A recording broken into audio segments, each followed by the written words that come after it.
Kevin. I'd like to thank you both for being here today.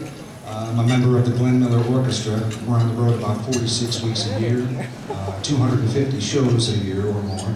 And I was wondering, question for either one of you, how do you maintain focus and make the music happen every night?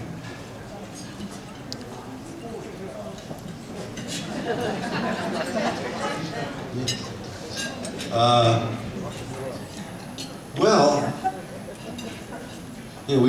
as you know, if you're a musician, you do it because you love music. But as you say, after 100 or 200 days on the road, you get a little crazy. I think for me, and I think for us, if we maintain a certain rhythm of travel, a certain rhythm of gearing up for the show each night. We all sort of have our little warm-up things, our little rituals that we do, whether it's drink a cup of green tea or brush our teeth or whatever the hell it is before we walk on stage.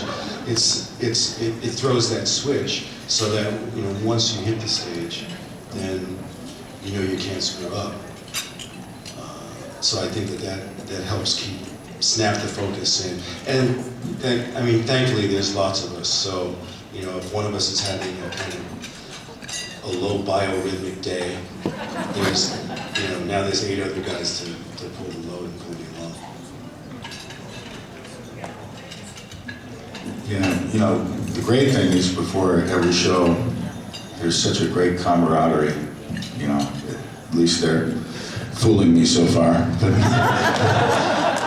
But we have such a good time, but we always kind of keep in mind, we've got a show, and then everybody kind of goes into a little bit of a zone, warm up a little bit, with the vocal chops, and it's not a pretty sound.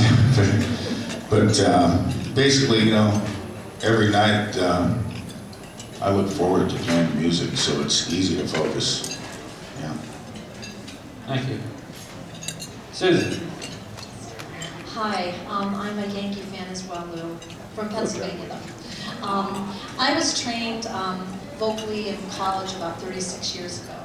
And Robert, I want to tell you that your voice was going through the halls at Keuka College up in upstate New York in the Finger Lake region a lot. And I love your voice. Lou, I want to tell you that you were fantastic last night. Your vocals were lovely. I know everyone agrees they were beautiful.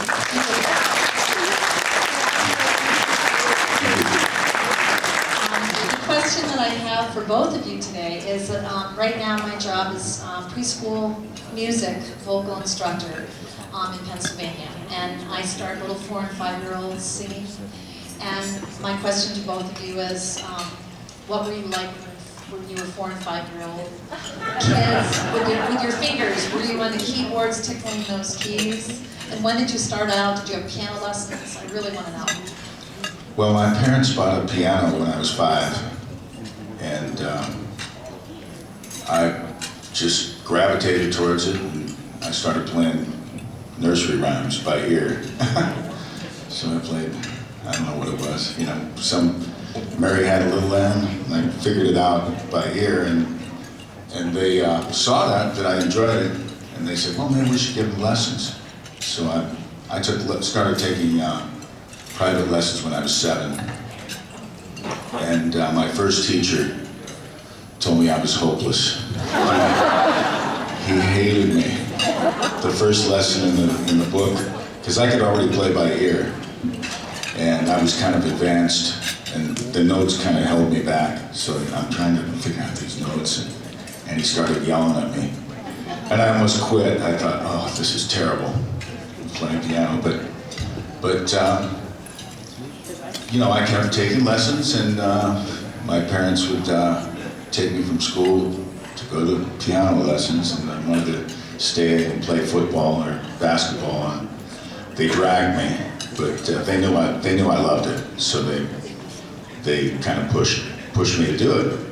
And then as far as singing, I remember being 8 years old, and one day I was singing all day long in the house, and my mom said, "Will you shut up?" you've been singing all day, you must be happy. And I said, yeah, I guess so, you know. But I sang when I was a little kid until I was 13, and my voice changed, and it scared me. So I stopped singing my whole teenage years and concentrated on piano. And at that time, I thought I wanted to be an instrumental jazz pianist, kind of like Herbie Hancock or Chick Corea, and that was my focus. And so I studied that in college and really got proficient at doing rhythm and blues and jazz and all that kind of stuff, and some classical. And then I joined my first band out of college, and the drummer said to me, "Lou, they're listening to me, I'm the singer. And they don't care about all those notes you're playing." And he was kind of being mean about it, but he encouraged me, "Why don't you sing a few songs?" So I started getting my feet wet at that, you know, when I was 19 or 20, and just absolutely loved it. I actually loved it more than playing. So that's what got me into singing, yeah. How about Robert? I grew up in Brooklyn, so I'm a Dodger fan. I just want to go on record. But in the neighborhood where I grew up, at some point, I want to say I was probably 8 or 9 years old. My mother realized that she needed to get me off the street. So a friend of hers at work had a son who was singing in a choir.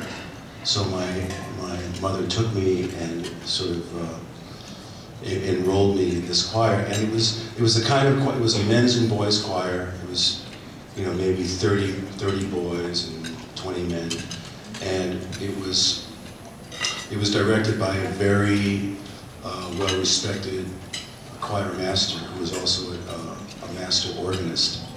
So, and her intent was to bring kids from all over the city, and if they could sing and if they could take direction, they could stay. And they actually paid the kids, you know, a few bucks a week and reimbursed the parents for bus and subway fare to get to and from rehearsals, because there were 3 rehearsals during the week, and then of course the Sunday church services. So that was my indoctrination into singing and paying attention, singing scales, warming up. I was exposed to a really good cross-section of music, you know, Handel's Messiah and all of that stuff as a kid. And there was always a piano around. And I had never played piano or studied piano, but I was drawn to it. So, like Lou, I started playing by ear. I just started mimicking what I was hearing the other kids play. And, you know, eventually I joined a rock and roll band.